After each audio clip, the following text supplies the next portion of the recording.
اور ذرا انہیں آدم کے 2 بیٹوں کا قصہ بھی بے کم و کاست سنا دو۔ جب ان دونوں نے قربانی کی تو ان میں سے ایک کی قربانی قبول کی گئی اور دوسرے کی نہ کی گئی۔ اس نے کہا میں تجھے مار ڈالوں گا۔ اس نے جواب دیا اللہ تو متقیوں ہی کی نظریں قبول کرتا ہے۔ اگر تو مجھے قتل کرنے کے لیے ہاتھ اٹھائے گا تو میں تجھے قتل کرنے کے لیے ہاتھ نہ اٹھاؤں گا۔ میں اللہ رب العالمین سے ڈرتا ہوں۔ میں چاہتا ہوں کہ میرا اور اپنا گناہ تو ہی سمیٹ لے اور دوزخی بن کر رہے۔ ظالموں کے ظلم کا یہی ٹھیک بدلہ ہے۔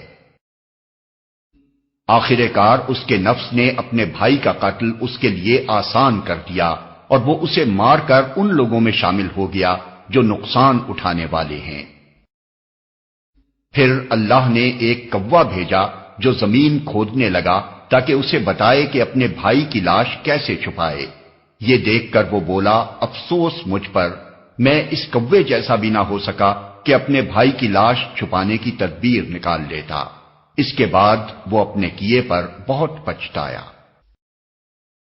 اسی وجہ سے بنی اسرائیل پر ہم نے یہ فرمان لکھ دیا تھا کہ جس نے کسی انسان کو خون کے بدلے یا زمین میں فساد پھیلانے کے سوا کسی اور وجہ سے قتل کیا، اس نے گویا تمام انسانوں کو قتل کر دیا، اور جس نے کسی کی جان بچائی اس نے گویا تمام انسانوں کو زندگی بخش دی۔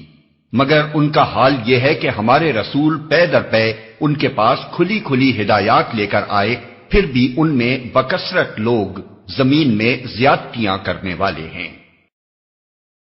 جو لوگ اللہ اور اس کے رسول سے لڑتے ہیں اور زمین میں اس لیے تگ و دو کرتے پھرتے ہیں کہ فساد برپا کریں، ان کی سزا یہ ہے کہ قتل کیے جائیں یا سولی پر چڑھائے جائیں یا ان کے ہاتھ اور پاؤں مخالف سمتوں سے کاٹ ڈالے جائیں یا وہ جلا وطن کر دیے جائیں۔